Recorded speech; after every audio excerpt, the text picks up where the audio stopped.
This way. I don't want anybody at this corner at all, period, okay? I like to see everybody that way, okay?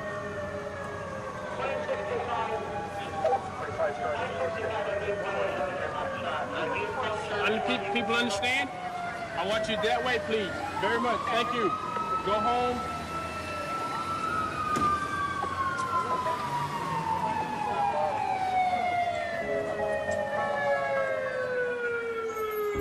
The story of Biggie and Tupac is the story of two great friends who had a misunderstanding, a falling out, and became deadly enemies.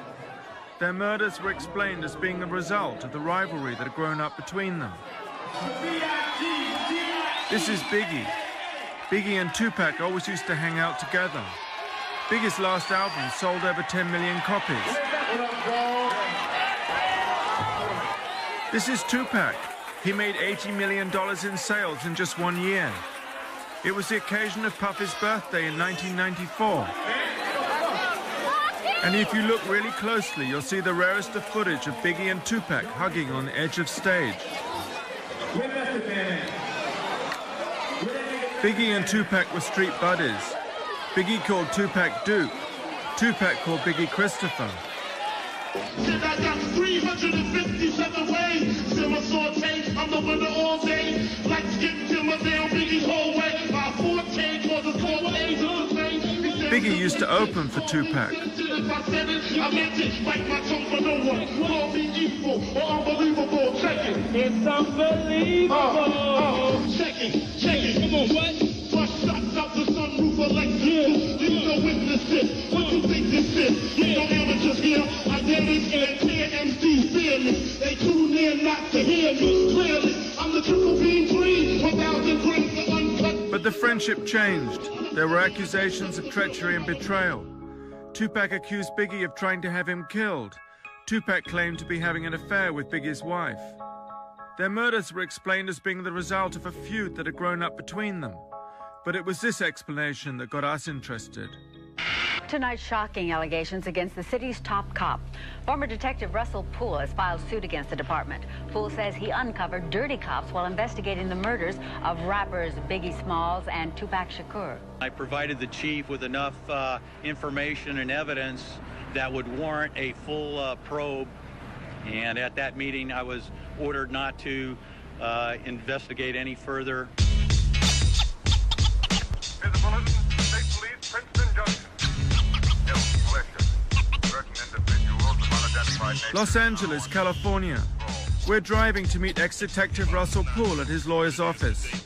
Ex-detective Poole resigned after 18 years on the force when he was prevented from investigating fellow police officers whom he believed to be involved in the murders of Biggie Smalls and Tupac Shakur. Russell Poole is currently suing the Los Angeles Police Department. This is the office of ex-detective Russell Poole. Hi, thank you. We'd been having a real struggle with Russell's lawyers. They were refusing to allow us to interview him, despite endless lunches and happy hour cocktails.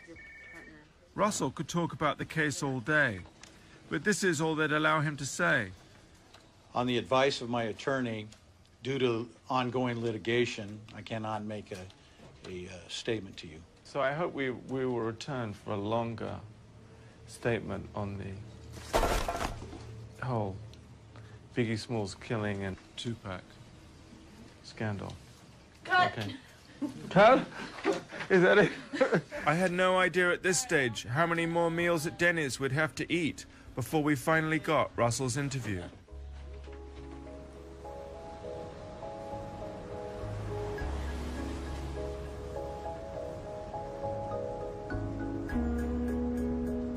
In the meantime, we went back to the East Coast where both Biggie and Tupac were born and grew up.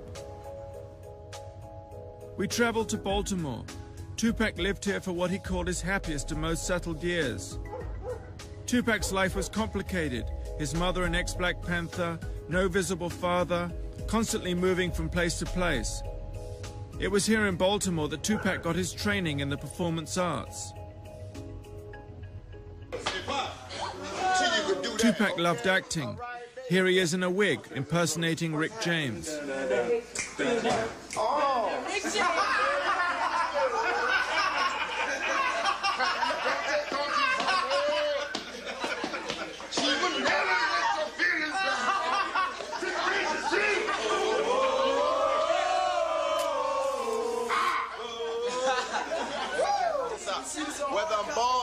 I got hair to my knees, I still rush any one of you tricks out there.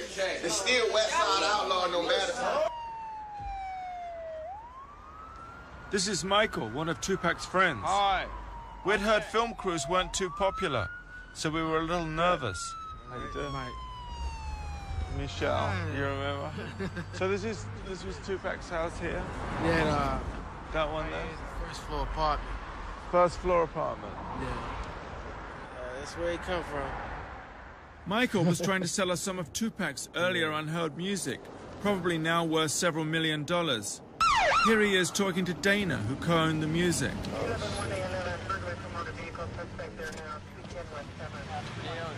Hello. What's going on here? Just doing some filming. Okay, well, don't put that in my face. Well, you were asking me questions. Afeni, Tupac's mum, tightly controls his music and has refused to license it to us. No doubt. So we were interested to see what Michael had. So the police are always everywhere around here. Oh, yeah. Yep. It's a bad neighborhood. It's a bad neighborhood. Yep. What is this exactly? Some music we had for a while, Tupac, and a few of us that we did years ago. I'm having a bit of a problem with the helicopter. Okay. Do you think we should, do you think we can just make a copy or something? Because I'm getting terrible noise. Really made no copy. No Listen copy. to it, yeah. You can listen to it though. Yeah. It depends. Can't really get that up for free. Right. How much do you think you'd want for it? I really couldn't put no price on that, but Dude, what happened there? I don't know. Something wrong with And that, unfortunately, was the closest we ever got to Tupac's music. This is the school where Tupac trained as an actor. Hi. Hi. Welcome to the Baltimore School of the Arts. Thank you very much. Okay. Tupac received a formal training here in acting, music, and poetry. We're going to see Tupac's favorite teacher, Donald Hicken, who Tupac said he had adopted as a surrogate father. He was just on all the time, and with an incredibly contagious personality. I think people were just drawn to him right away. He had charisma that was astounding. I think people just wanted him to like them and wanted to be his friend and wanted to hang with him and wanted to be around him. He just had that kind of magnetism that he came in with. That was nothing we gave him. That was all factory equipment with him. What, the smile usually? The smile, I said, yeah. He had a fantastic smile, lit up his whole face, beautiful eyes, and when he fastened them on you, whatever was in those eyes, that was where you went. Donald said Tupac easily had the range to do Shakespeare. Here he is doing one of his favorite characters, Scarface. And you, Mr. Cameron, you say hello to my big friend. Juan Corleone, okay? I will break your fucking balls all over this fucking joint. Don't fucking play me, okay, man? What's so funny, right? Huh? What's your name? Huh? What's your name, man? Cameraman, dude. Cameraman? That's right. You wanna talk? Huh? You wanna work for me? Yeah, man. Huh? Okay, you come down tomorrow and talk to man. You got a job, man. You got a job, man. Anyway, back.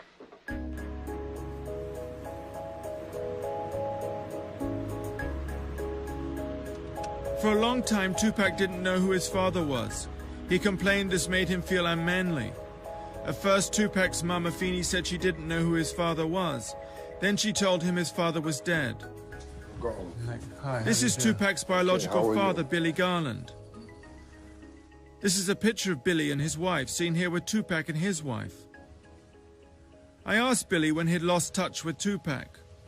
76, 77. How old was he then? He was about 6'5". He was born in 71. And then he went off, what, to California? He went to Baltimore. He went to California. He moved around New York several times. And so... why did they move so often?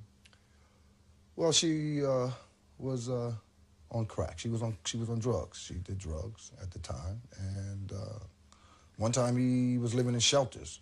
So Pac really had a bad life. So how long was Afeni on crack? Oh, I don't know, for a long time, but to the point where Tupac had left the house, and he would tell me some stories that I don't really want to get into, that occurred around his house, that things happened, but he wasn't like the favorite son that everyone's pretending that he is now. Matter of fact, he told me some stuff that made me laugh, that they would make fun of him because he was somewhat of a handsome guy, and everybody else was kind of, let's say, dark-skinned. And he was somewhat brown and light-skinned, and they would call him ugly. And he told me that, and he also said that that only lasted until he became a star, and then he became the favorite son. This is a picture of Tupac and Afeni taken on Mother's Day. Whatever problems there might have been, Tupac was very loyal to her. Billy himself re-established relations with Tupac in 1994 after he heard over the radio about Tupac being shot. This shooting was not fatal. It happened 2 years before he was killed in Las Vegas, and it was for this attack that Tupac blamed Biggie. He was shot in various spots all over his body, growing, arm. But they had said that he had his testicles shot up. And the first time I went to visit him after that, he made it a point to show me that he did not have his testicles shot off. And then he went like that, and of course, I knew he was my son. Oh, really? You want to...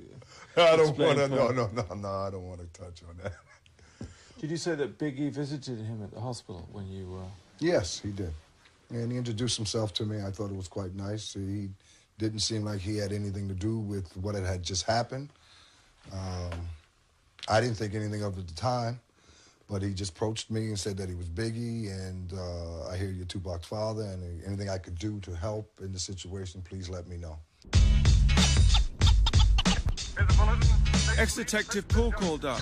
He's convinced that LAPD officers were involved in Biggie's murder. You know, had it been just your ordinary drive-by shooting by some unexperienced gangbangers, we would have solved it a long time ago. You got to think to yourself, well, who could do this and get away with it? Cops.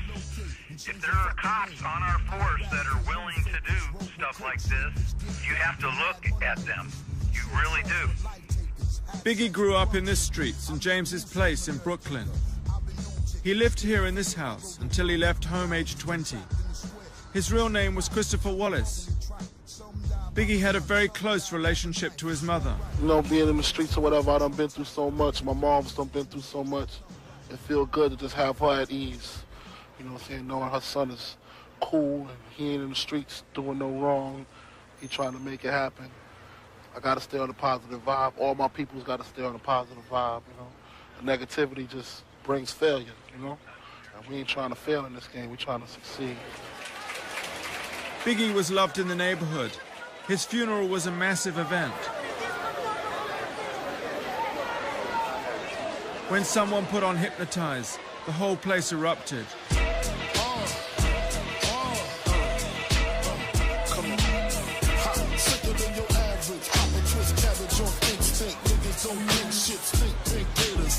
Detroit players, Tim's for my hooligans in Brooklyn. That's dead right, if they head right, Biggie there every night. Papa been smooth since days of under rules. Never lose, never choose to. Bruise, cruise, who? Do something to us. Talk, go through us. Girls want to us, wanna do us. The question is, was there another darker side to Biggie?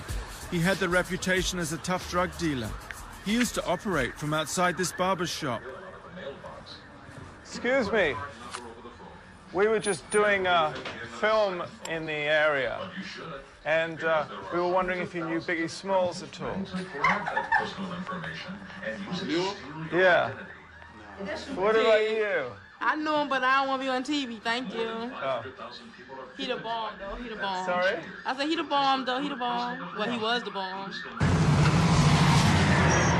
And it was just across the street from the barber shop at the Met Food Market that a younger Biggie had packed bags. This is Biggie's good friend Ibrahim, who grew up with Biggie and now manages the Met. So he used to work in this store. He was packing bags. Yeah, packing bags. Was he a good? He was a good bag brother. packer? He was a good kid. He was a good kid. You know, he wasn't a bully and all like this. He used to come here and pack bags and make a few dollars. And, I was a kid too back then. You know. But he said all that stuff about, you know, selling crack and... Oh, no. This is just business. You know how people that they have to say that just to sell the albums. And stuff killing like that. people? No. He didn't kill? He was a sweetheart, man. Never did nothing like this. No, not Biggie. Not Christopher.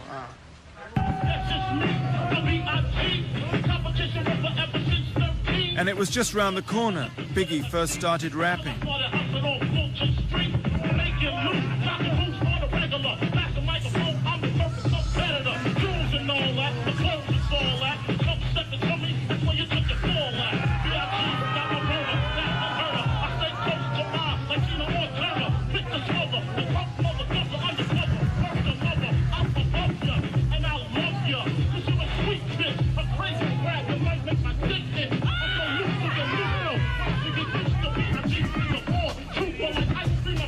Biggie went to private school. He was the apple of his mother's eye. Biggie was the one on the street with all the Nintendo games. He was protected from the rougher side of the neighborhood, but became fascinated by it. Chico used to pay Biggie $0.25 a go to use his Atari. Later he became part of Junior Mafia. That's Chico at the back. Biggie's first album had just gone platinum. Have a seat, BIG. Let me do this presentation. Puff is on the microphone. Can everybody here make some noise for B.I.G. for bringing it back to the East? Chico and Biggie were like brothers. See, to me, he used to, like, write rhymes, but to me, I always consider as it was, like, a joking thing. It was funny because he never wrote a song. He always wrote a story about, well, okay, my next door neighbor, my homeboy, I don't like him no more. He'll write something like that, like, yo, I took your sneakers and threw them in the garbage, and you ugly, you know, you need a haircut. You know, that's how he was. It was jokey. It was funny. So when he used to do it all the time, I used to be like, this joke. But to people that don't be around him, never knew that he can do it out of all this time, you know, because he used to just be eating, what's up?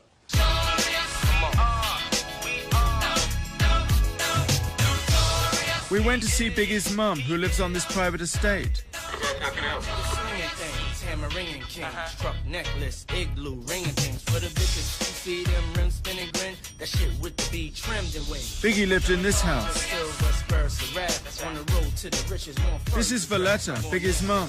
She was a school teacher and she appeared in Biggie's first video, Juicy.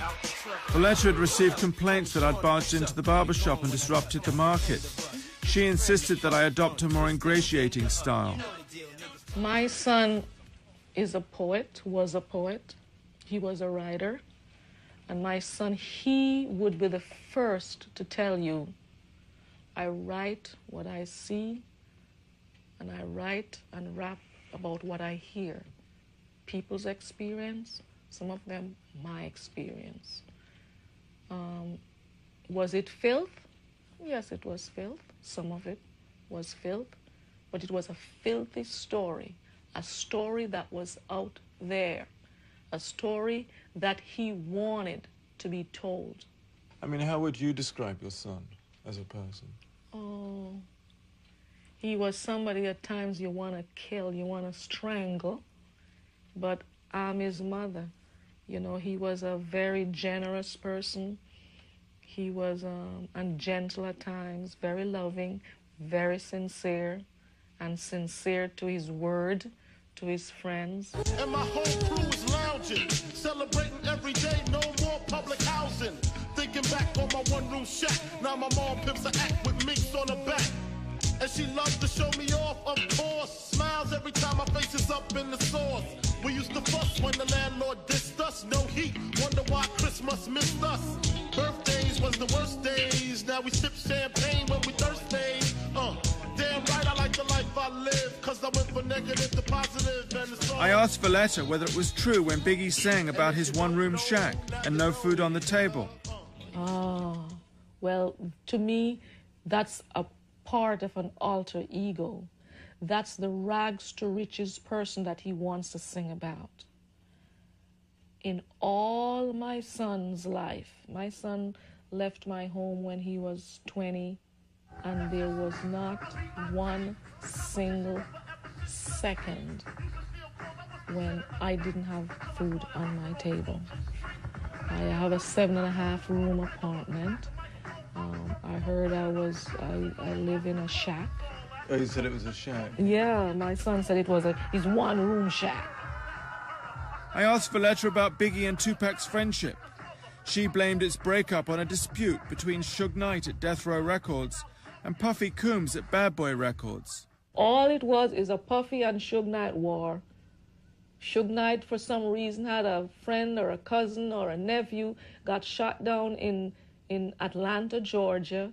He blamed Puffy and hell break loose. So if that's the case, Puffy, Suge Knight, solve your damn problem. They should have done that.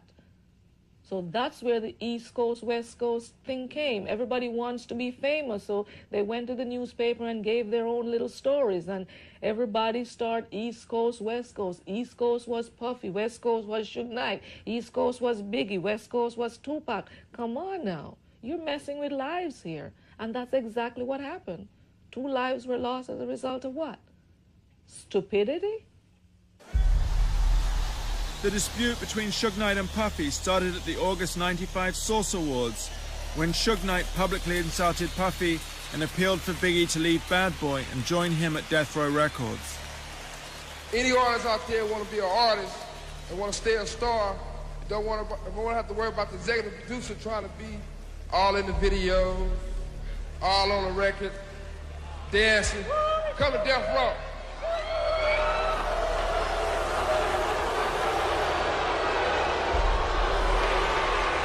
Biggie didn't accept the invitation. Straight up Brooklyn in the house, representing. It became East Coast versus West. Even Snoop Dogg got dragged into the dispute. The East Coast don't love Dr. Dre and Snoop Dogg. The East Coast ain't got no love for Dr. Dre and Snoop Dogg and Death Row. Y'all don't love us. Y'all don't love us. Well, let it be known then. We know y'all East Coast. We know where we at. East Coast out. I'm the executive producer that a comment was made about a little bit earlier. But check this out. Contrary to what other people may feel, I would like to say that I'm very proud of Dr. Dre, of Death Row, and Suge Knight for their accomplishments. You know what I'm saying? I'm a positive black man, and I make music to bring us together, not to separate us, and all this East and West that need to stop. The Tupac-Biggie dispute really got going after Tupac joined Suge Knight at Death Row Records. In a bizarre way, Tupac had found the father figure protector he'd always wanted. He called Suge Knight the Godfather, and together they would endlessly watch the movie The Untouchables. It was like they were all playing parts in a movie. They called Death Row the untouchable Death Row. Tupac called himself the Don. He loved playing the part of gangster. 2 months after joining Death Row, he and Suge Knight assaulted and beat Mark Bell, an associate of Puffy's. Tupac would whisper into Suge Knight's ear, encouraging him to get Puffy's home address, while Suge Knight peed into a glass and forced Mark Bell to drink his urine. Suge Knight inflamed Tupac's dispute with Biggie. Tupac, who worked constantly, became increasingly isolated. He recorded 67 tracks in 11 months. A lot more shit. We only got 2 weeks to do this whole album. Complete it. Mix it down and everything. We don't have time or the luxury to spend all of this time doing one song. We don't have it. We got to somehow find a way that we could double up on it. Because I did my whole album. I know it ain't all of that, but I did my whole album like 3 songs a day. Because I was just laying it, rocking it, then getting off. You can mix it later and have niggas that love being in the studio all night, just adding a drum beat at a time and shit. You can do that after the rappers leave and shit. It's niggas that love being in the studio that just love listening for the right kick. But for while we in here and you got like 8 rappers here and everybody drinking and smoking and shit, man, get that beat popping. throw them niggas on the track. You catch everybody freestyling, throw them niggas on the track. Boom, that's the name of the song is whatever this nigga said his last word was. We do it, put it down. Then after we finish, we walk out, everybody be here and listen to it. Be like, this the hook, we go in there and lay the hook. If we don't like that hook, the nigga lay another hook, come back out here, you know, waste scratches or whatever. That be the song.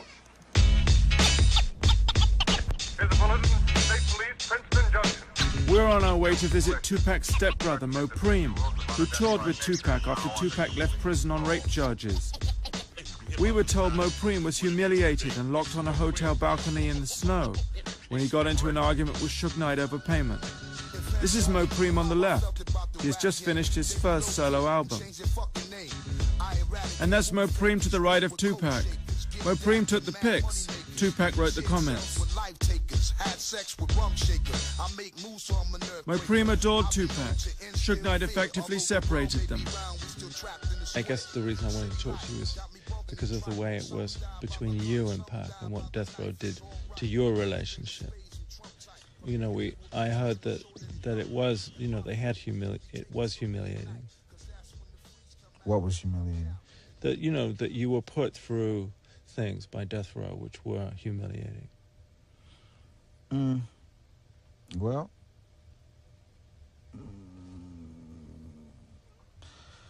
the only humiliating thing was being broke. Considering what Pac was going through, he had, on top of getting out of jail, there was new problems.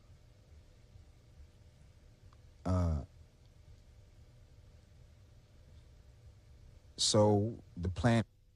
Unfortunately, we ran out of sound. I sensed the interview wasn't going too well. Ask you a question and then throw on a soundbite and have you say something to sound I'll sue the fuck out their ass. I'll go and break the bank on their ass. Like you just said, like I just told you, you dealt with Death Row. You know what I'm saying? I mean, with Pac, you didn't deal with Death Row. Sometimes you wasn't humiliated by Death Row. Made you annoyed. I'm sorry. Listen. I'm not here. Peace in the Middle East. Peace in the Middle East. All right. Okay, I'll put it like this. I dealt with Pac. Pac dealt with Death Row. But you want to hear about the humiliation. There was humiliation. Sometimes I felt bad. Sometimes I felt good. You know, we're from the street. You know, there's all that go down every day in the street. You know, sometimes you win, sometimes you lose. I mean, and I'm not gonna. I'm gonna listen to this closely. Right. To judge a character of a man, judge how he comes back from hardship. Check me out. Check me out now. Roll it. This song is written for Mo Preem's family and Tupac. Mo Preem's father, Matulu, Tupac's stepfather, is a Black Panther serving 60 years in prison. Creep back in town up on everybody real slow. They ran me out about 5 years ago. I was a little bit harder, a little bit smarter. Just like my father. Auntie Asada, family of riders. Well known to Interpol, principle, don't spit is political. Most critical of go-getters, bang with us, slang with us, got you chopping up the game with us. Khomeini still raw on the outskirts of the law. Kicking in your door with the long fall. Motherfuckers ain't guilty, then what are you scared for? All that shit you said, that you thought that we would stand for, shit eyes and fled. Left my dog for dead. Riches and name squandered, and now you niggas gonna pay for it. And y'all know it. And the greatest rapper that ever touched the mic, tatted on his belly the words of thug life. It's the return of the outlaw, hands in the air. Homo people getting money and you just don't care. For the hustlers, drugs, honeys, thugs. Most cops ain't shit and they can suck my dick. It's the return of the outlaw, hands in the air. Everyone said there were two sides to Tupac, the wonderful side and the not so wonderful. Suge Knight's influence brought out the worst. Tupac now started to wage a war against Biggie. Pretty spit I was spitting. Fuck out. That's Mo Preem in white trying to control Tupac. Tupac was losing control.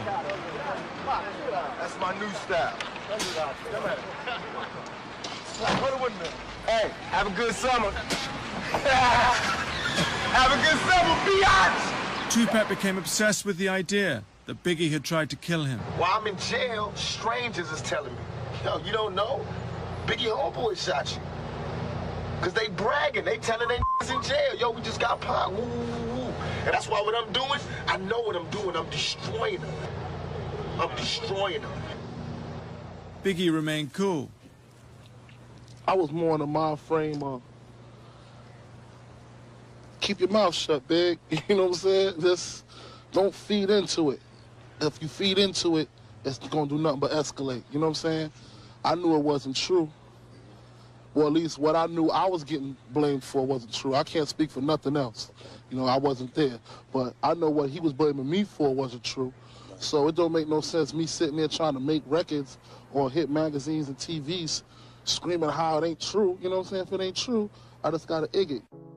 Another theory about the Tupac-Biggie war is that the strangers Tupac referred to in jail, telling him Biggie's homeboys had shot him, were in fact working for the FBI, who had a policy to cause dissension within the hip-hop movement.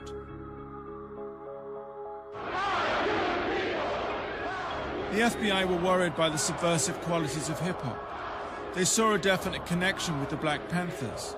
In fact, hip-hop first started around the same time as the Black Panthers. The Watts Prophets, the first hip-hop artists, developed as a political reaction to the Watts riots. Tupac's mother, Afeni, seen here, was a Black Panther, and so were many friends and family members. Dan Quayle, the vice president, criticized Time Warner for releasing Tupac's records, as well as Ice-T's Cop Killer. I might just say one other thing that is in the category of family values, and that is this latest rap record, Cop Killer. Now here you have a responsible corporation, Time Warner, putting out and distributing a record and making money off a record that says it's okay to kill cops. I find that outrageous. The lyrics are outrageous. Lyrics like die, die, die, pig, die. And yet you have a corporation that defends putting out this record because it is constitutional.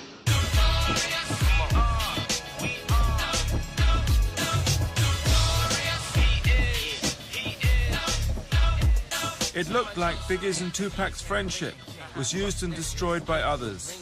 Dan Quayle's outburst caused Time Warner to dump Interscope, its subsidiary that released Tupac, who in turn offloaded Tupac, the troublemaker, to Suge Knight at death row. But we had some good news. Ex-Detective Pool's lawyer, Leo, has finally agreed to let us interview him. This is Leo's office. Oh, yeah, okay. I think you're expected. Oh, wait.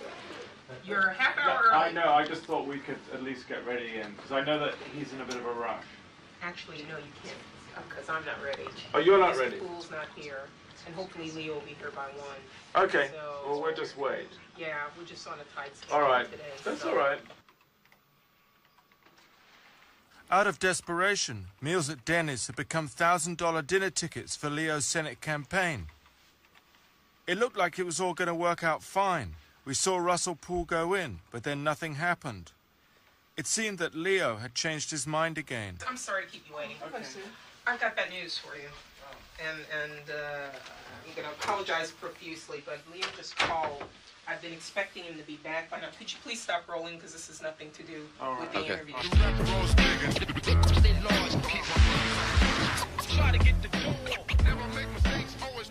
Russell Poole agreed to meet us anyway. The case is the most important thing in Russell's life. Russell believes that the whole thing started because Suge Knight owed Tupac millions of dollars in royalties. Tupac was about to leave death row and audit them, and that was why he was murdered. Hey, how you doing? How are you? Good. Come on in.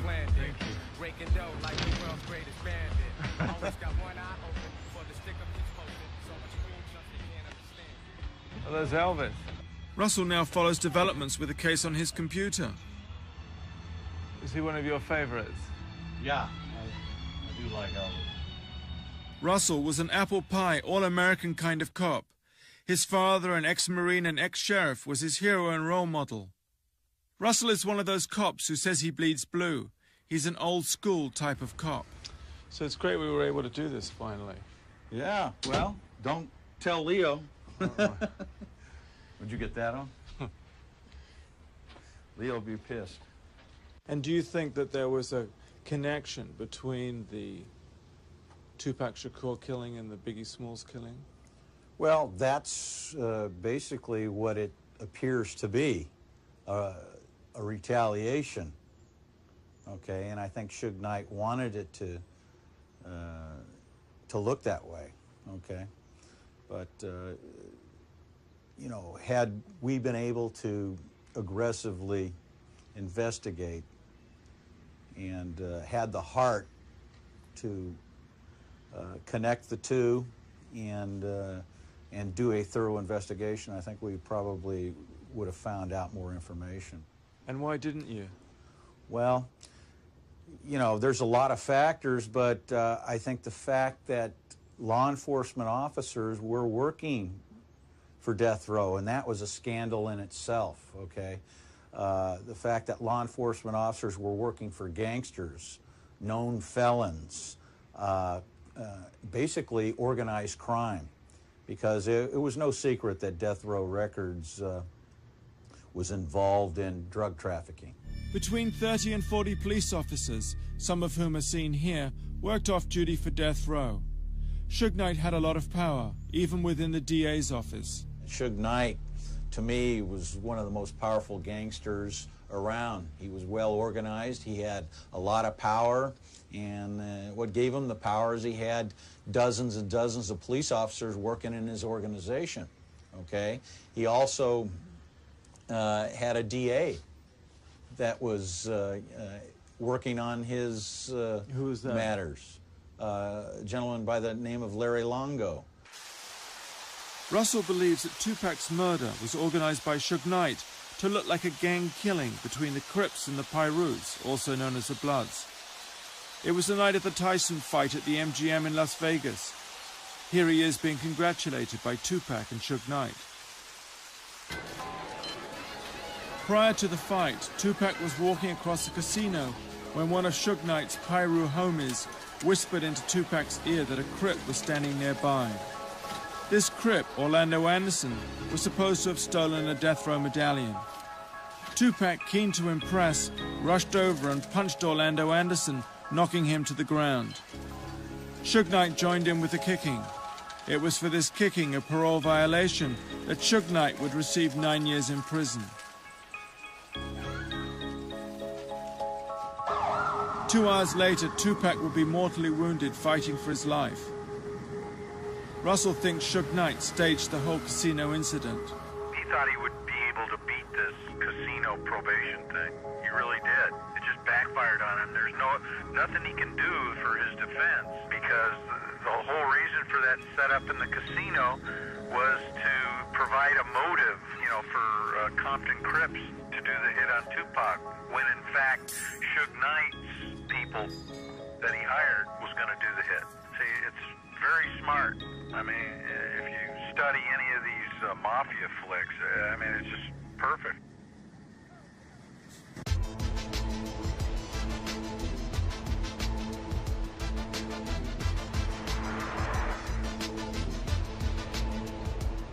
Russell referred us to ex-police officer Hackey, one of the law enforcement officers who worked for death row.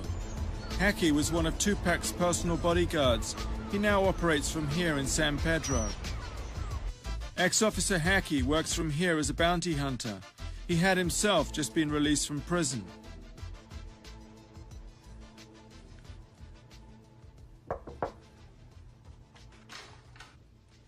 Hello. John, how you doing? Hackey was incarcerated for having a trunk full of AK-47s. So when did you actually get out? Actually, to be exact, I was released on the 14th of January. 14th of January? Yeah. This is Hackey as a police officer in Plumper, Dunkin' Donut days. He was a Compton police officer for about 14 years. I asked him if being a police officer and working for a criminal organization wasn't a bit of a contradiction. I think primarily Death Row Records, in a sense, hired individual officers, I mean, who were, in a sense, officers who would, as I say, we see but we don't see. But isn't that a compromise? In a sense, I mean, most departments have off-duty work policy. So it's all right to see drugs when you're off-duty, and it's not all right when you're on-duty? I can honestly say... I would say that was compromised. As man as my witness upstairs? Isn't that the word, compromise? Based on the statement you said, yes, but I have never seen any drugs. But you were aware, you said? I had heard, but I have never seen anything with my own eyes. Well, we're going backwards because you were aware about 30 seconds ago. I was aware of certain things, but I've never seen any drugs. Right. Hackey witnessed heated money disputes between Tupac and Suge Knight. At the time of his death, Tupac was owed over $10 million by Death Row. Just before his murder, Tupac told Hackey and others he'd be leaving Death Row and taking unreleased songs worth more millions with him. Hackey regards these as the real motives for Tupac's murder. He complained, though, that my questions were too vague. So you think what? You think I should be more specific? Be more specific and direct with your questions. Okay, do you think Suge Knight orchestrated the hit? Saved by the pager.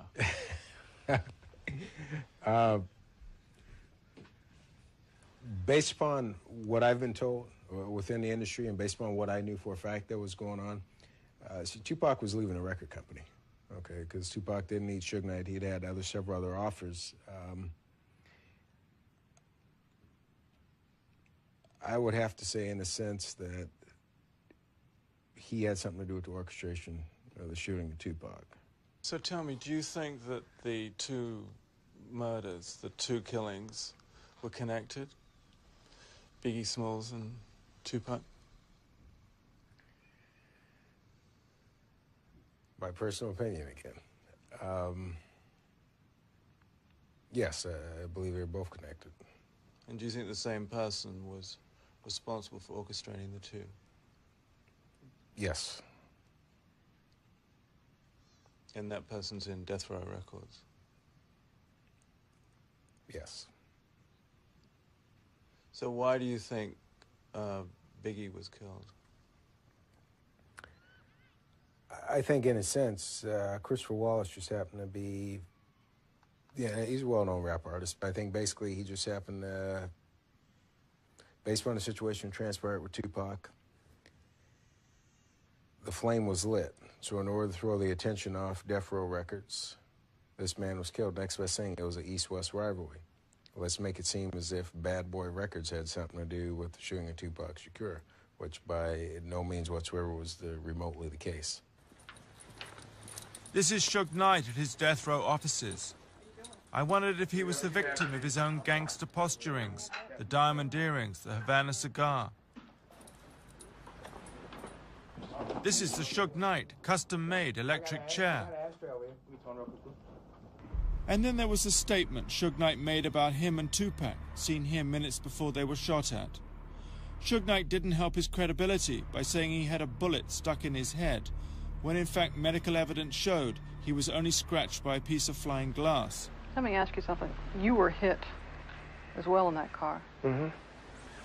Are you doing okay today? I can see your injury. I got a bullet still in my head. The bullet's still in your head? Yes. The doctor told me that they did brain scans, all kind of stuff, and it went in and cracked my cranium, and it stayed there. They said there'd be more chances of damage to try to take it out than sew it up. I was hit there, I was grazed some other places. I got a deep slash of a bullet grazed the back of my neck, which if it had went another inch, it'd hit my spine and paralyzed me all the way down. Suge Knight appeared to celebrate his history of violence. Rumors that he dangled Vanilla Ice by the ankles, charges of violent assault, attempted murder, the reports of daily beatings at his offices. After a semi-successful football career, Suge Knight had reinvented himself as a Mob Piru gang member, dressing in the blood colors, surrounding himself with a posse of ex-con Piru gang members. The mob Pirus come from Compton in LA, also the home of their rival gang, the Crips. Suge Knight was born and grew up in this area, the area of the mob Pirus. It was in this street that he played as a kid. He said he used to see bodies in the alley on his way home, and one has to ask how growing up in Compton affected Suge Knight. See you later. This is Reggie Wright Sr., Chief Gangs Officer. He said the gang warfare in Compton was so intense, he'd witnessed the genocide of almost an entire generation. My mother's bedridden. I had to come in here and say hi to my sister and keep up with her. Reggie was the most cheerful gang officer we'd ever met. So you said the mob started here? It was. Well, actually, this house right here to my right is one of the leaders of it. Used to live. These kids, these are the good guys on the street. They don't get in any trouble, right, guys? Turn your butt right. Act like you don't want to be seen. Any other time, you right out here, right out in the front. Let them see what the good guys look like from the neighborhood. How you doing? What's going on, man? All right. These are some of the kids that live over here. But quite frankly, the guy in the yellow, his dad, is one of the original mob Pirus. And matter of fact, his dad was present that night at the casino when they had that incident. You mean Tupac? Because he worked with Suge when the McDonald's, so. Tupac's murder caused massive gang warfare in Compton between the Pirus and the Crips. The death row explanation of events was that Biggie and Bad Boy were aligned with the Crips, whereas Suge Knight, Tupac, and Death Row were with the Pirus. Gang loyalty is the most important thing in Compton. To be called a snitch is to be as good as dead. Suge Knight lived over in this area here, over on this side of town. He never really claimed any particular gang or stuff because he was into football at the time and growing up. But the guys he grew up with, and the gangster type guys are guys from this mob area over here. And naturally, when he got into his business and started the Death Row label, a lot of those guys wanted jobs from him and wanted to identify with him, and he hired them to work along with him. Tupac, when he became part of Death Row, a lot of the guys that were doing work with Death Row are more or less part of the Death Row entourage came from this area here. So naturally, when Tupac was killed, these guys, took offense to that. And that's when we had the retaliation. After Tupac's murder, there were over 20 shootings in Compton over a 10-day period between the Pirus associated with Death Row and the Crips. There's no evidence that the Crips were working with Biggie and Bad Boy at the time of Tupac's murder. The so-called gang war is regarded by Hackey and ex-detective Paul as being used to take attention away from Suge Knight's involvement in Tupac and Biggie's murder.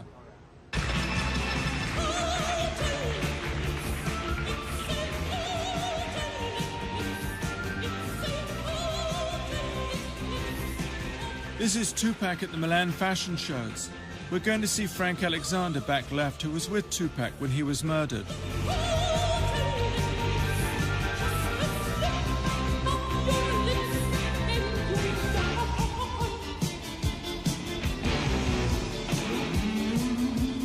Frank Alexander appeared to be the fall guy.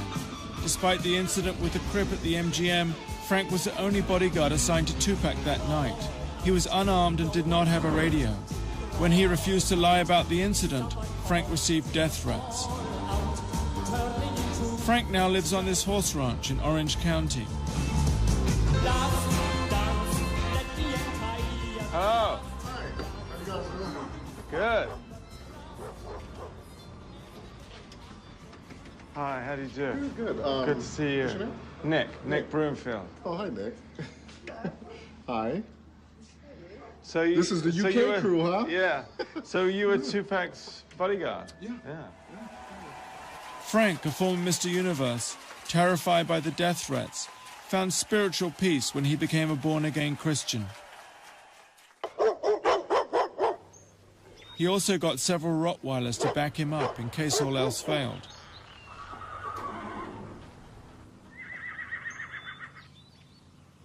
Frank put on his favorite cowboy suit. Frank spent the year following Tupac's death severely depressed.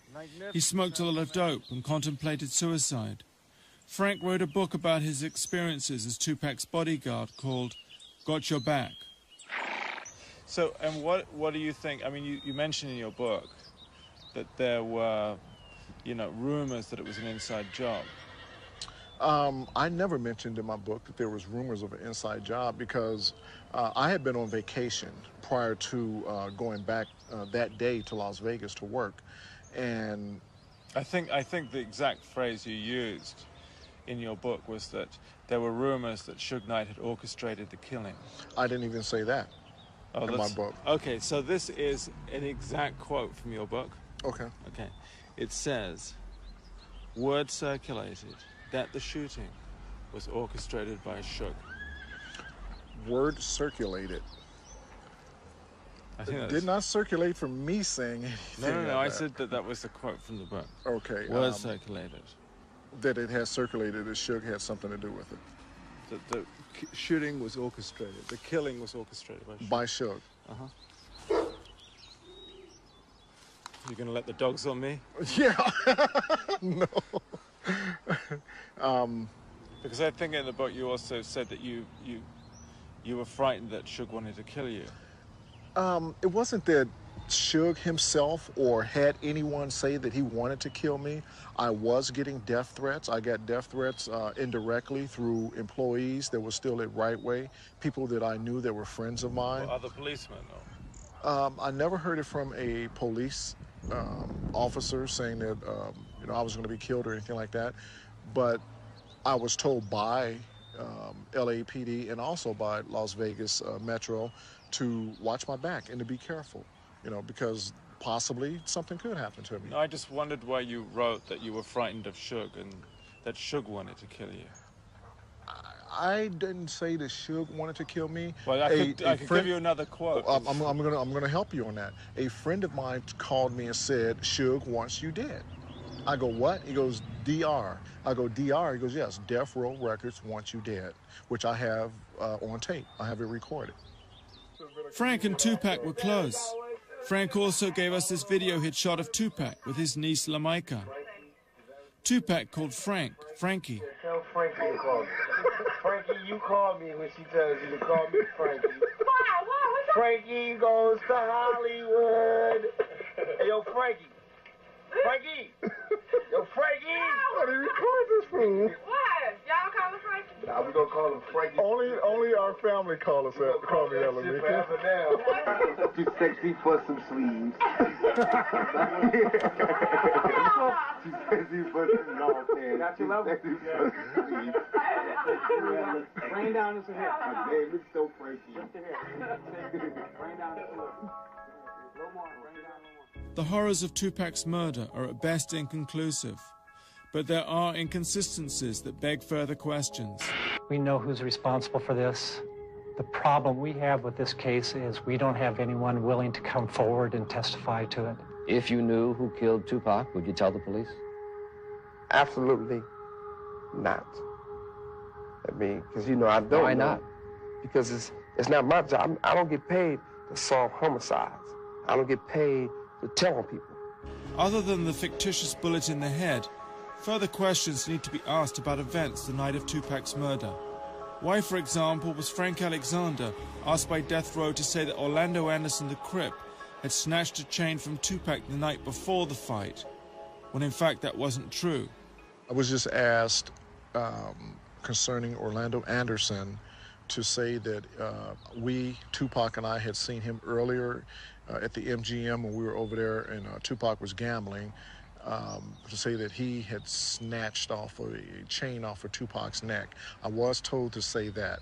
I was told to say that the night before Tupac died, which was the 12th. And in fact, that was inaccurate. It was it was inaccurate. Valletta, Biggie's mum, said he was really upset by Tupac's death. I was more shocked than anything, you know what I'm saying? But I wasn't more shocked of him dying. I was more shocked of him. Pac is a strong dude, yo. I know Duke, you know what I'm saying? Right. He's real strong. So when it was like he got shot, I was just more like, again? You know what I'm saying? He always getting shot or shot at. He gonna pull through this one again, make a few records about it, and it's gonna be over. You know what I'm saying? But when he died, I was just like, whoa. You know what I'm saying? It kind of took me by. You know, even though we was going through our drama, I would never wish death on nobody. You know what I'm saying? Because ain't no coming back from that. So it kind of turned me down a little bit. But at the same time, you know, you got to move on. You know, I felt for his moms, for his family or whatever, but, you know, things got to move on, you know? Here's a bulletin. State Police, Princeton Junction. Hills Militia. Certain individuals of unidentified nature is now under... Biggie was murdered a week after doing that interview. So what then happened? Once Tupac was murdered, why was Biggie next? Hackey said it was to take attention off death row. Was it aimed against Puffy to take away his most valuable asset? Or was it just that the killing machine was in place and the killing couldn't stop? We went back to Orange County to see ex-detective Russell Poole. He did a lot of the groundwork on the Biggie murder. So, and tell me, was Kevin Hackey one of your main source of information? Yes, he is. He was a main source of information, and his information was worthy of follow-up. And when I tried to follow up on that information, I was stopped and ordered not to go any further. This toilet bowl sketch was placed on Russell's desk when he insisted on investigating fellow LAPD officers. The piece of excrement marks his place as D1 detective. Russell was then removed from the case. It affected him very deeply. I almost took my life, but it was my kids that actually saved me, okay? And it hurt. I was betrayed by my own department because of the core values that the Los Angeles Police Department preached from day one. Honesty, integrity, okay? Tell the truth. Swear to tell the truth, nothing but the truth, so help you God. Do a good job, do a thorough investigation, work for the community. I believed in the oath of office. I believed in the protect and serving the people. I really did. But on the inside, behind closed doors, that it wasn't the case. When it came to cops being investigated, we weren't serving the public the way we should have served the public. Biggie was murdered on March the 9th, 97, 6 months after Tupac. He was leaving the Vibe party at the Peterson Motor Museum in Los Angeles. It was a well-orchestrated hit. You got to ask yourself one question. Why haven't these cases been solved? One reason that they were well orchestrated, well planned out, radios being used, communication, and it had to be experienced people doing this, which would lead you to believe that experienced police officers knew exactly what to do. Russell suspected police officer David Mack for orchestrating and organizing the hit, using scanners and radios that were later found in his house. Officer Rafael Perez, Officer Mack's former partner and best friend, who was convicted for the sale of drugs, racketeering, and falsifying evidence. Officer Kevin Gaines, who was having an affair with Suge Knight's wife Sharita, who was later killed by a fellow LAPD officer in a road rage incident. Russell also suspected Harry Billups, a.k.a. Ammar Mohammed, as a possible hitman. He's godfather to Officer Mack's kids. Officer Mack was later convicted for this bank robbery. You had a witness in Biggie's entourage who identified David Mack as being at the Peterson Museum. The car used in the case was a black SS Chevy Impala, and David Mack owned one of those. The fact that David Mack took family illness days off just prior to the Biggie Smalls case, which indicates there had to be some planning, and he couldn't be bothered with going to work. Officers Mack, Perez, and Gaines were part of a bigger police scandal, the Rampart scandal, linking officers throughout the LAPD to various forms of corruption. To find out more, we went to interview Sonia Flores at her lawyer's office. She was Officer Rafael Perez's girlfriend, as well as the girlfriend of Officer David Mack. I wondered if they represent the new breed of police officer whose values Hackey talked about. What cop doesn't want to be in the limelight? You know, everything is about, you know, authority, power, being in control. So, I mean, everybody wants to be around money. Everybody wants to be around, you know, women. It's the nature of the badge. Hackey also identified officers Mack and Perez as being present at private death row parties. You weren't driving a Jaguar or anything, This right? is Marshall Bitkauer, Sonia's lawyer. Mack and Perez were alleged to have had lots of money. I asked Sonia if she knew about their investments. No, no investments that I knew of. You just had a good time with him. I just had a great time with him. Did he ever ask you to experiment in a sexual way with women? Or more than 2 people or 3 people? Yeah, we did. We did. But it What, wasn't. with other police officers? Or? Yeah, I had sex with other police officers, yeah. In front of him? Yeah. Just crazy, crazy sex. Talk about their orgies. He wants to know. You ask a question. No, I'm not going to ask you. You're not going to ask about the orgies. Okay, I'll ask about the orgies. You're not gonna. So tell me about the sex with the other police officer.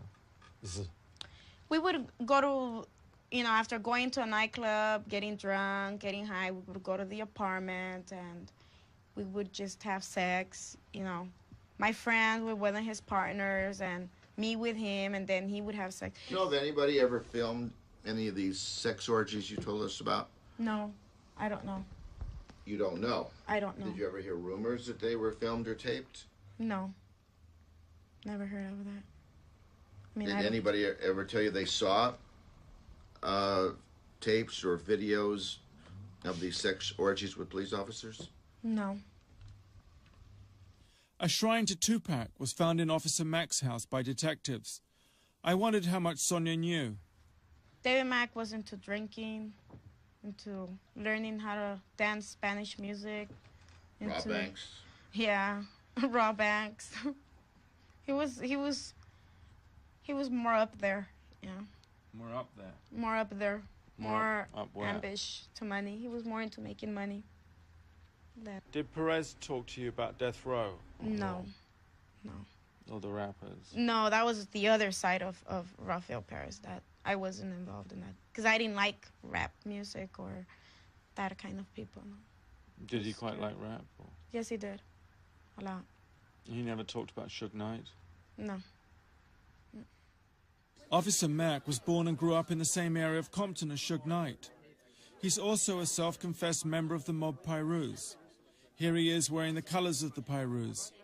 Officers Mack and Perez did everything together. Their loyalty was always to each other. And they shared you? No, I shared them. Not they shared me, no. You shared them? I shared them. How did that work? Well, because girls decide who they're going to sleep with, you know.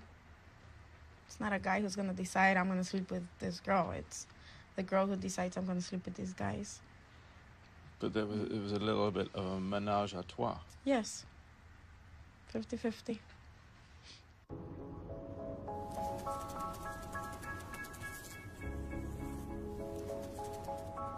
Police officers Mack and Perez used to pick up girls at lap dancing bars.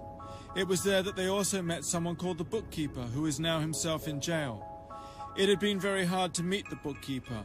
We were told that he'd been moved to another jail, that he suffered from Tourette's syndrome, that he was manically depressed and didn't want to see anyone, and that he feared he'd be killed if he spoke to us. This is Ron Siebold, his lawyer.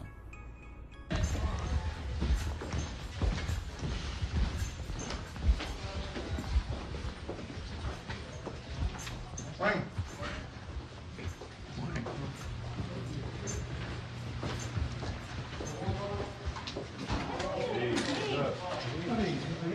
Mark in there? This is Mark Hyland, the bookkeeper. He's up for 37 counts of impersonating a lawyer. In February of '96, several LAPD officers, including Rafael Perez, Nito Durden and David Mack were at Fritz's in Bellflower, which is a gentleman's club, a topless bar. And at that meeting was also a gentleman, a rapper, Suge Knight, and some of his other associates and everything. And there was, in a nutshell, there was a hit taken out on Notorious B.I.G. They were talking about planning on how to get the monies and the weapons together.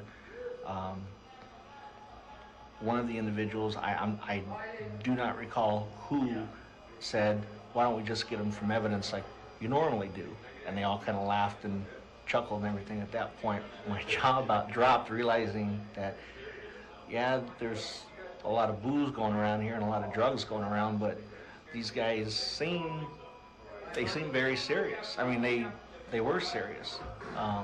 Subsequently, I got immunity on this, right? Federal immunity. Basically, I then I transported. Mark, you have federal immunity. This is what we talked about before these people came in. Right. You do not have district attorney. You do not have immunity from the state. Okay? Okay. But I transported monies interstate between Los Angeles and Phoenix to arrange the hit on Biggie Small. And how many times would you say that you met with Suge Knight? Just a few. A few. I never sat down, and I never really knew who he was. I mean, I just knew that he demanded a lot of respect from people. It wasn't until recently that I learned who he is and what he's done. And that's why, like I said, I wish I was making it all up, because I don't know what my life is going to be when I get out. And why did you decide to come forward with this information?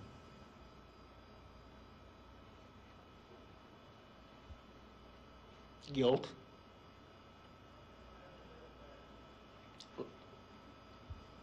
It was wrong. And I didn't want to be involved anymore.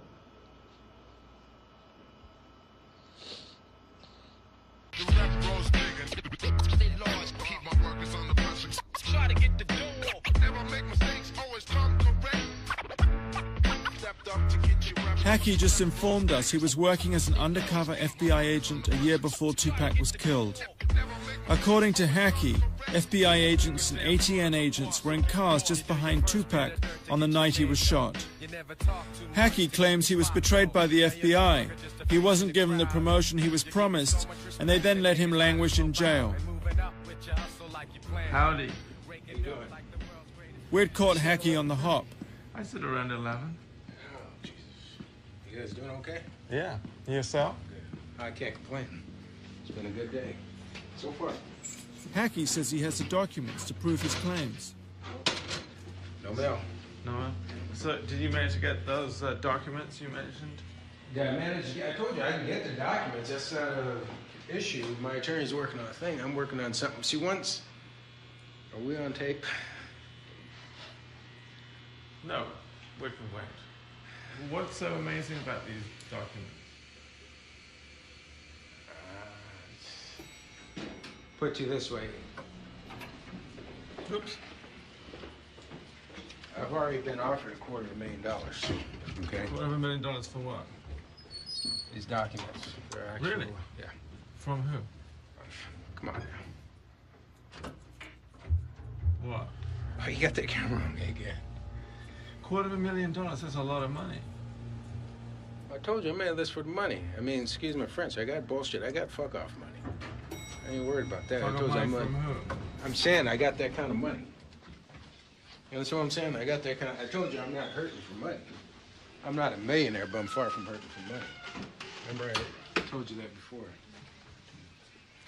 Good morning. Good morning.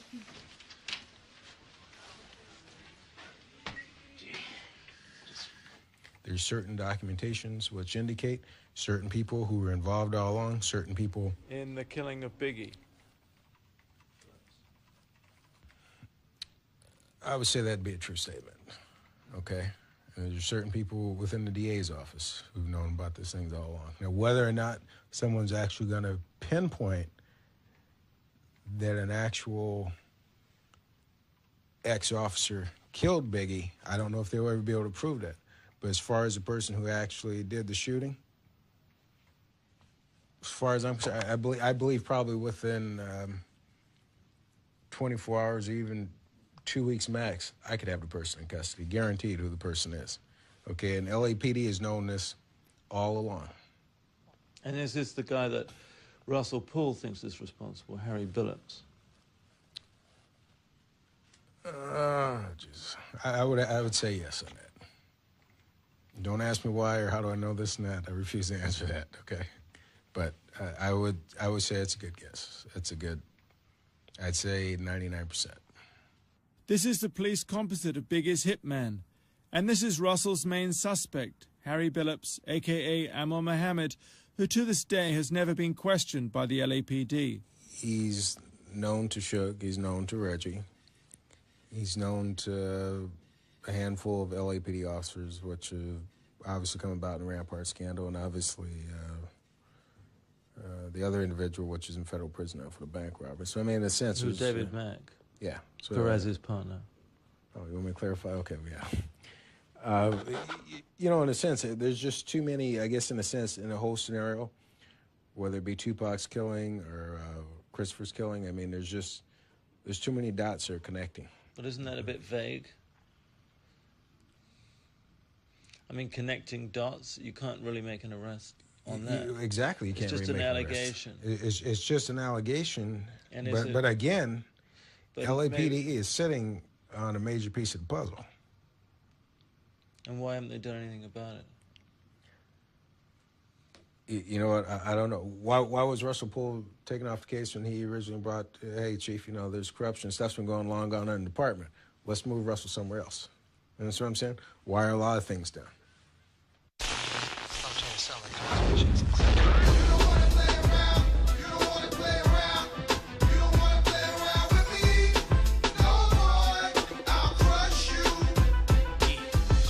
This is the video of Little C's, who was with Biggie when he was shot and who provided the police composite.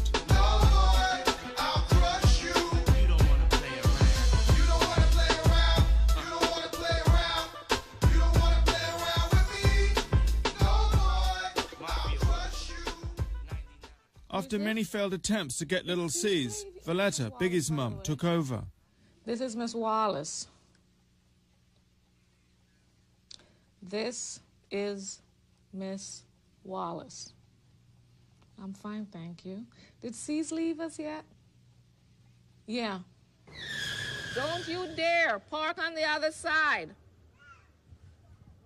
Park over here. And finally, here was Little C's, the main witness to the murder. How are you? How you doing? You all right? I'm all right. Hey, how you doing? All right? Hey, how you doing? All right?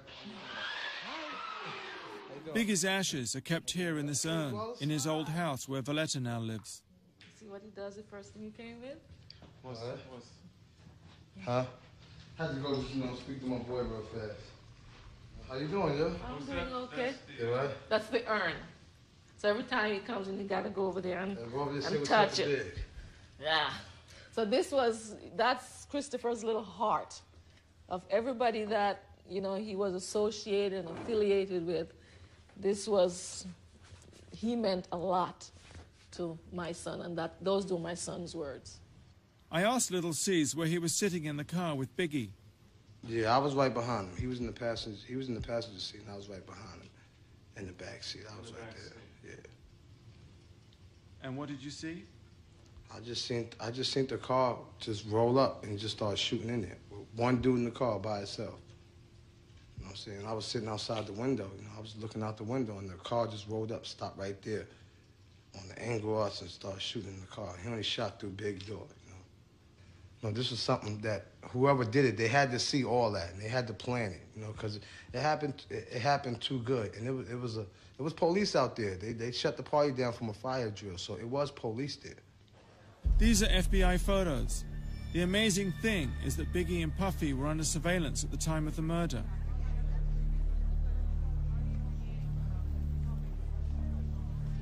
So did you see the FBI? Yeah, I saw them, and after the Biggie death, you know, I had spoke to a couple of police, and I saw a couple of pictures that they had when they was watching us. They were showing me pictures of me, asking me who is that? And I'm telling them that's me. And they asked me, who is that? That's Biggie's best friend, D-Rock. That's it. So they were showing you? So they were showing us pictures when they was followers and this and that. And they showed us, they were showing old pictures that, you know, that was in this house, you know, that the police had in L.A. So, you know, I was thinking, like, God damn, you know, something real fishy is going on.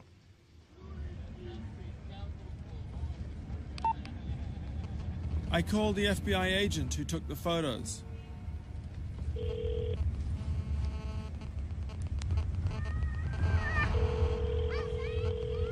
Hello? Oh, hello. Is that Detective? It would be, yes. I was wondering if I could talk to you because I understand that you were following Biggie Smalls and Puffy Coombs at the time that Biggie's... Who are you? My name's Nick Broomfield. Yeah?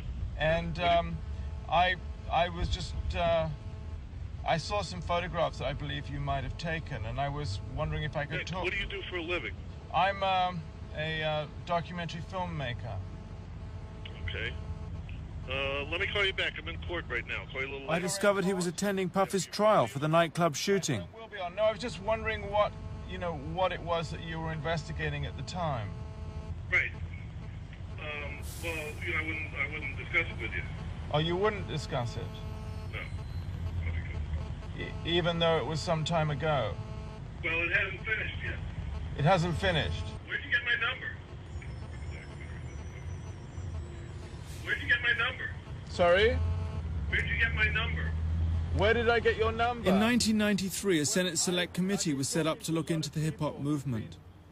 Fear of its inflammatory qualities led to FBI surveillance. And your number was one of the numbers I was given. As somebody, you know, who was actually following Biggie at the time that he was shot, and who might be able to give me some information. Okay, but who gave you my number? You know, sorry? Who gave you my number? I really don't know offhand who that was. Okay, well, when you figure it out, beat me. I'll call you back and we'll talk. Okay.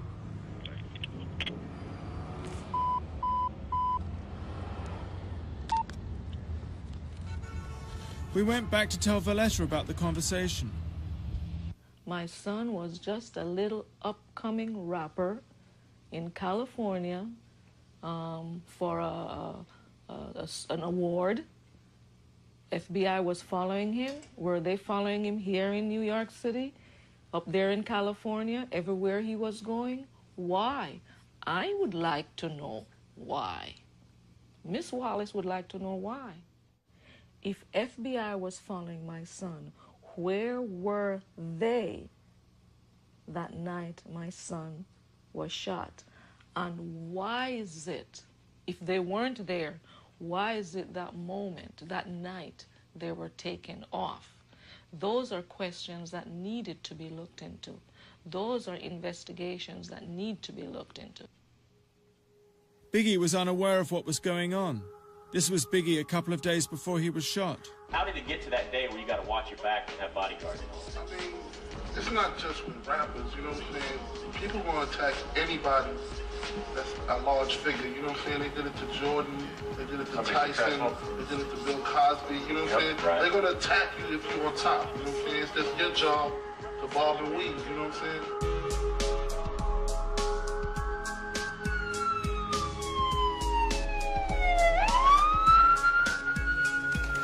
We applied to Suge Knight's prison to get permission to film. In the meantime, Valletta put us in touch with Biggie's bodyguard. Valletta said he had a strange encounter when he was standing with Puffy just before Biggie got shot. Gene, the bodyguard, lives here in Upper Manhattan. I heard he was at least 6'7".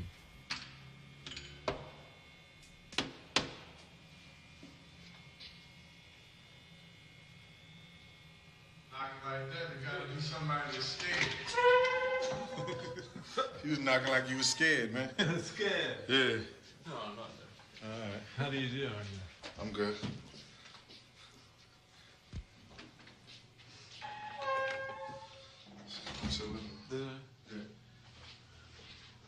Gene's apartment had a great view. I asked him why his blinds were normally down and not open. Black people don't do that. They go on the clear. I want you to see. I want to be running out the door with your television. Yo, they got a TV and it's color. They don't want that type of shit. The blinds is a white person's thing. No, I didn't say that. Oh. I said having your windows wide open so everybody can see you, it's a white person thing. See, look, you can tell white people live over there. All the windows. See, all the windows are open. Look at the building. White people coming out that building. Yeah. Well, I'll bear that in mind. Huh? I asked Gene why Biggie's friends hadn't been more cooperative with the police. I wouldn't be talking to you if it wasn't for Miss Wallace. Yeah. You understand? If she wasn't pouring on hard crying, I wouldn't be saying jack shit to you. You understand? I think, yeah, some of the other people in the whole crew should have came forward. Yeah, I believe that. You understand? Because I believe Big is turning over in his grave because people ain't coming to the forefront for his mother. They knew he loved his mother. He cared for his mother, whatever like that. You understand what I'm saying? Everybody do. Everybody care for their mom. You understand? And I just believe that maybe some people should have came forward, and then maybe people just want to just say, listen here, I'm going to leave this shit alone. You know, that's their own choice. I'm going to eat, man. You know what I'm saying? Bad Boy, Biggie, whoever, whatever. If I got to shovel shit for a living, I'm going to eat. I showed Gene the police composites of the hitman. So do you recognize any of these pictures here?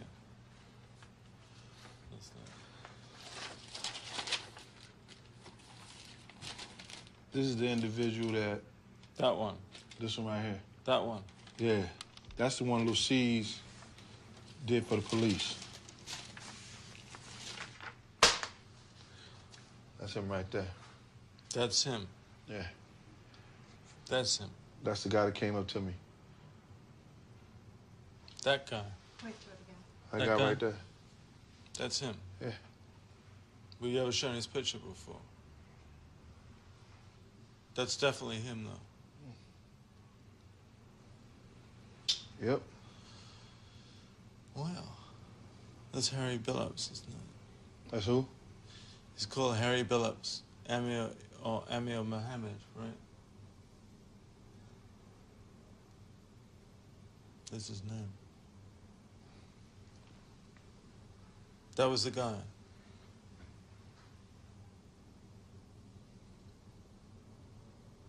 You can really remember a face that well. Wow. You'd be surprised why.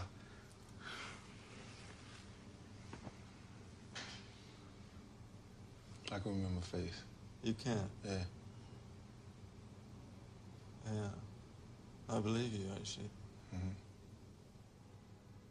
I had him to a T before P called me that morning. He said, a guy in the Nation of Islam shot Big. And I said, yo, dog, he had the blue suit, blue bow tie, white shirt, peanut head, receding hairline, brown skin. He was like, yeah, dog, how you know? I said, a nigga came up to me first. I said, he came to us first. He walked up the Puff van. And I got him off. And he was like, get the fuck out of here. I was like, yeah, straight up, for real. He came up there first. It's amazing the police never showed you that still picture before. Can't recall him. Nope. They never showed it to you before. They showed me a lot of other shit. You know what I'm saying? But they absolutely never showed you that picture. I can't recall them showing me that picture. Hi, Russell. We went to play Gene's interview to Russell. Hi. We got this big tape recorder. Who've we got on today? Stevie Nicks. Ah. Oh, I'm pleased we got you in your shorts finally. Good. This guy had a stronger cheekbone structure, whereas he looked a little sterner look.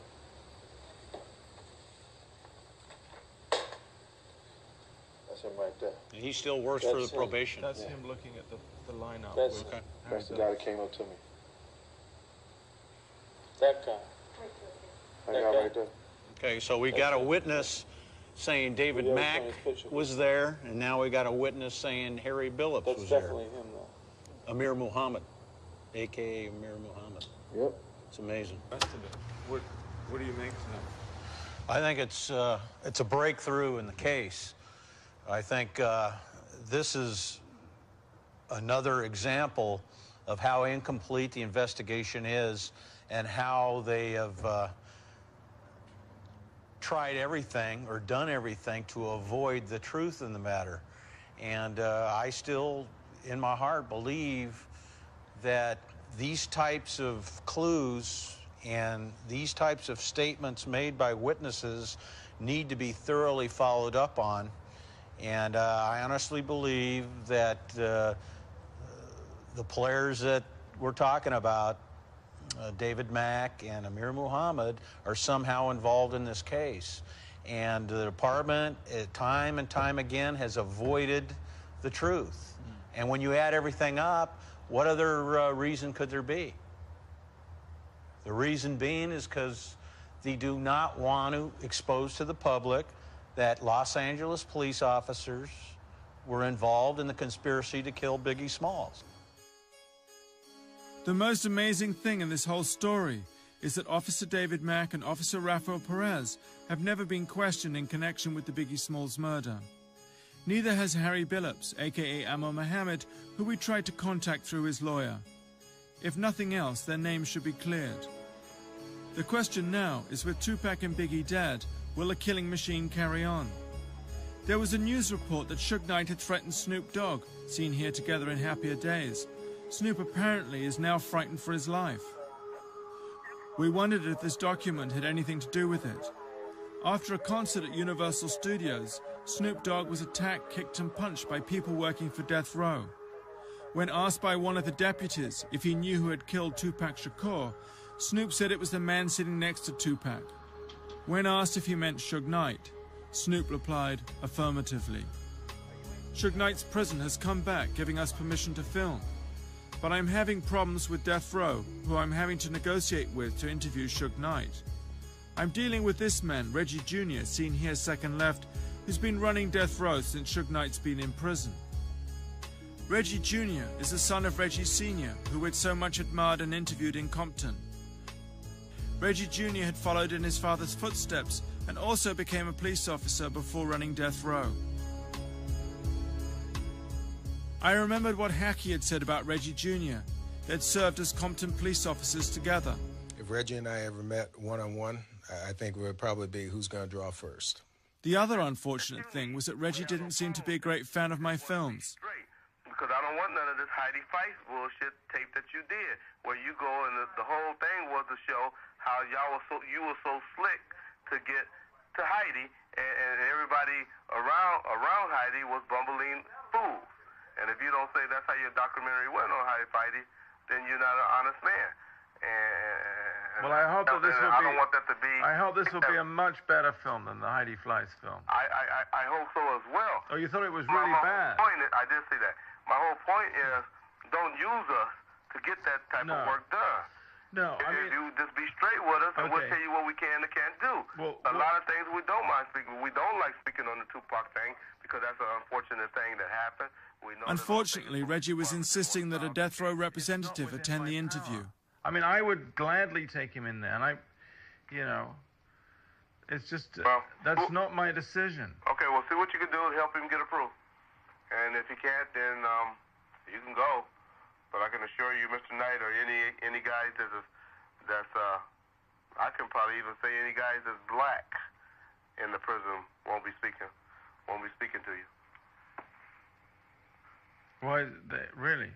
I guarantee you that.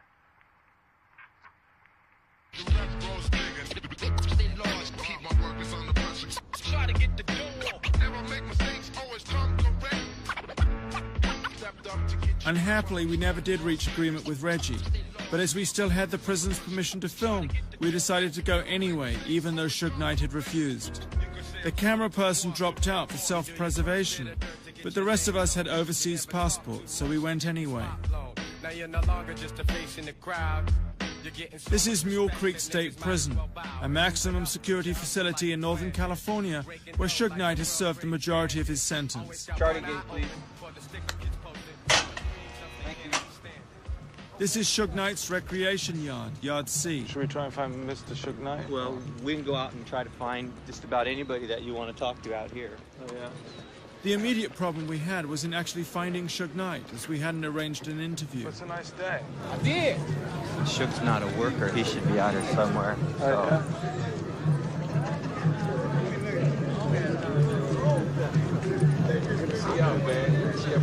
Come to the sides, Mark. What we could do...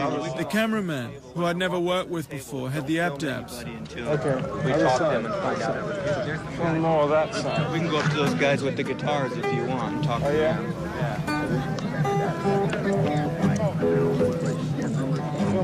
I did. Go ahead and have them not film while we walk up to these guys. Like simple ones like this. Reggie had said no one would talk to us, but we just had to try. What's your name? My name is Jimmy. Hi, how do you do? Nice to meet you. And you know, the music is so much a part of me that I have to have some kind of music in my life. Do you know, we're looking for Suge Knight too. Is he does music? Yeah, he does. He's not around right now. I don't see him around. You don't see him around? The Indian Sweat Lodge was playing, but there was no sign of Suge Knight. So he's not somewhere out there, though. I don't see him, do you? Only 15 on. Should we just keep walking around the track? The warden suggested we try Suge Knight's cell block 15. 15 control staff, please. Need to get in. Be real careful about filming in here. Don't film anything until we get in here and decide what we're going to do. Okay. It was extraordinary to suddenly be in Suge Knight's cell block. Where? We all looked round in amazement. To this table right here. Well, they got Subi with them, so. Yeah. 329. No, thank you. Yeah. And then we saw him at the far end on the phone. Maybe I'll go and ask him.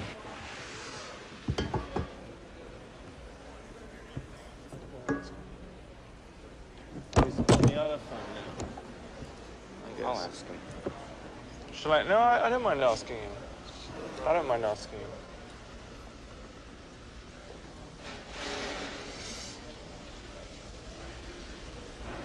I'll just put this down and ask him. What do you think? Wait till he gets off. I'll go ask him. All right. I guess he's hurt his leg. Yeah, that's from his foot. What?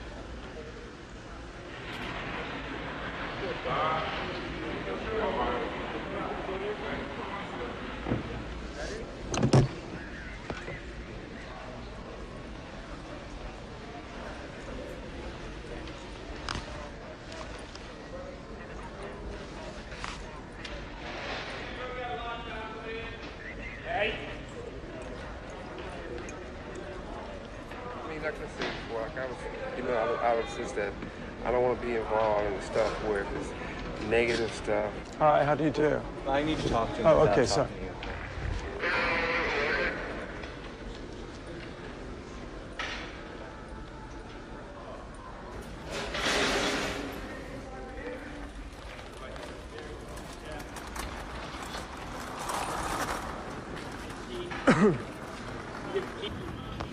You running? I don't know what the warden said, but Suge Knight agreed to do a short interview. I wondered what Suge Knight would want to talk about in this, his first filmed interview at Mule Creek Prison. He's been in for 5 years. I heard he was on the warpath for Snoop Dogg. Hi.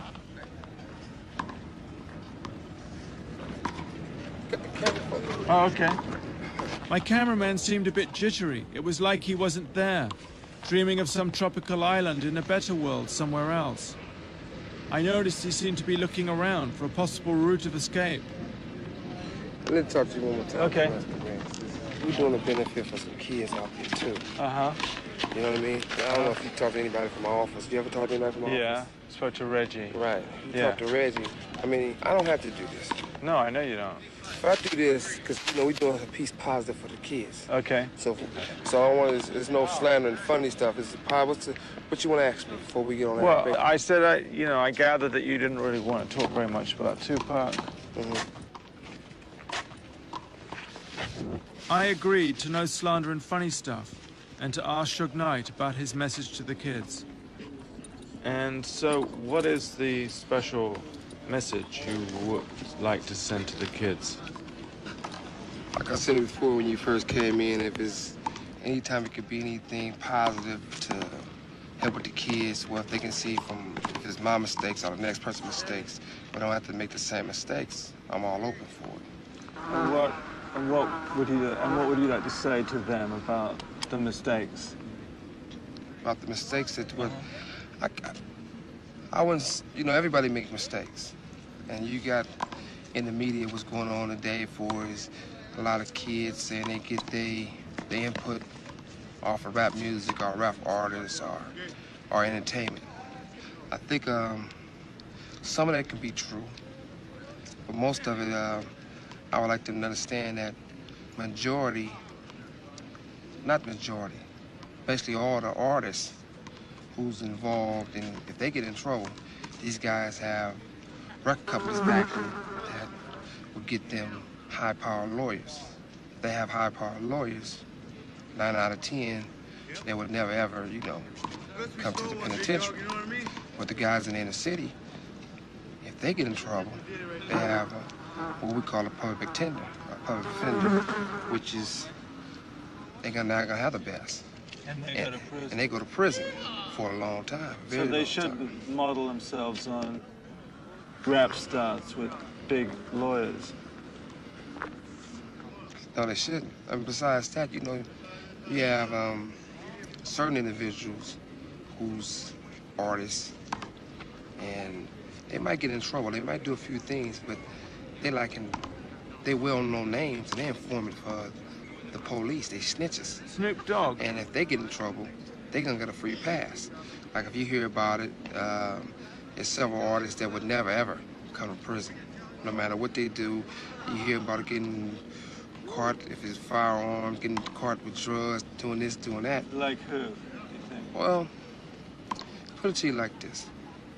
When you look at it and you think about it, you see that you watch the news, you follow the people's trials, people's court cases, or you follow what you hear, word of mouth, what you hear about the streets, about the guy getting 25 years because he had $2 piece of crack cocaine on him, or a guy got 10 years because he had a firearm on him. Then you get a guy for if it's not personal, so I don't want to make it seem like I'm slandering these guys' names, or if you hear about a lot of the artists, some of them used to be on death row, some on other labels, you might hear them getting caught with drugs, getting caught with a gun, stab somebody, do those type of crimes. They're not gonna come to prison. One of the reasons they're not gonna come to prison. Snoop? Well, Snoop would never come. I mean, Snoop was on, you know, we beat a murder trial for him, but then he was on probation. Then he got caught with 2 ounces of marijuana. Then he got caught with guns. And each time it's nothing. They're not gonna violate him. Because for the street guys know what I'm talking about. There's no puzzle. I mean, if you get a guy that constantly getting in trouble and never gonna come to prison, that's because he's an informant. He's a rat, a snitch. Yeah. You know, and they're more important to the police on the streets than in here. because they let them know what's going on. They might say they sold by telling on 3 or 4 or 5 other guys. You know, I'm from Compton, and a rat is the lowest you can go. A rat will do anything. But you don't think Snoop was a rat? I mean, I don't want to make Alice. I don't need to put nobody out there. 'Cause if I do, that's like a form of telling. But for the street guys out there, they know. They know this guy never come to prison. They know the only way to stay out of prison is one way. And you look at it, I got 9 years. The judge said he watched the tape 25 times. He couldn't tell if I kicked or just broke it up. The victim said I didn't do nothing, but I still got 9 years. I know I was gonna have to pay a debt to society before it's coming to prison, because if you come from the inner city, you come from the ghetto, and you active off that block, you'll come to prison sooner or later. If you don't come to prison, there's only a few things, you know, you gotta be working with the police. Suge Knight is leaving prison in 1 month's time. He denies any involvement in the murders. Snoop Dogg is terrified, though. He has trebled his security guards. Kevin Hackey has applied for a special concealed weapons license, citing Suge Knight as the reason. And we were literally chased out of town by calls from Death Row and Afeni, Tupac's mum's lawyers, objecting to interviews we'd done. Suge Knight and Afeni now work together and plan to release some of Tupac's unpublished material. Just by chance, we logged onto the Death Row website, expecting to find a message to the kids. Instead, it was for Snoop Dogg, from Suge Knight.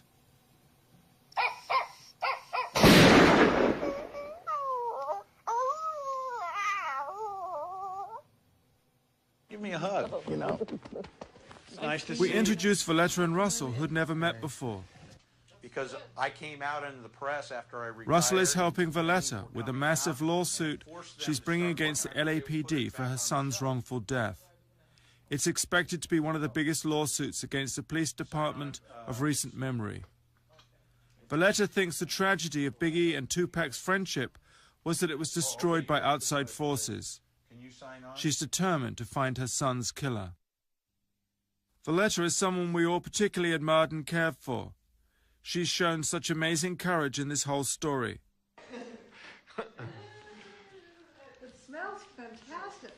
Oh, I'm making you some delicious Valletta's appetizer. Oh, I did this. This was in the newspaper. Smells so incredible. This was in one of the hip-hop magazines. Was it? Yeah, but instead of chicken soup, I hope you guys like red meat. Oh, yeah. Okay. This is beef. It's like a T-bone steak I cut into little shreds and make my homemade soup. My son usually loves the soup. Valletta and Christopher had a great relationship.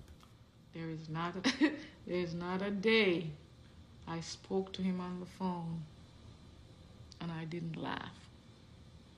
I remember once, I don't know where he was, what part of the world he was, but I knew it was maybe about 1 o'clock in the daytime, and I was mad at him. And I think I yelled at him, and he said, "You owe me an apology." I said, "Hell no, I'm not gonna apologize to you." And my mom was, I said, "Mom, speak to your grandson." Mom was talking and said, "If you do not apologize to me and tell me you love me, I'm not gonna hang up this phone." Sure. And I hung up my phone. And I swear, maybe about an hour or two after, I picked up my phone. Nothing. Hello? Hello? "What are you doing on my phone?" I said. "I told you I wasn't going to hang up this phone." I said, "Were you on this phone?" "Yes, I was."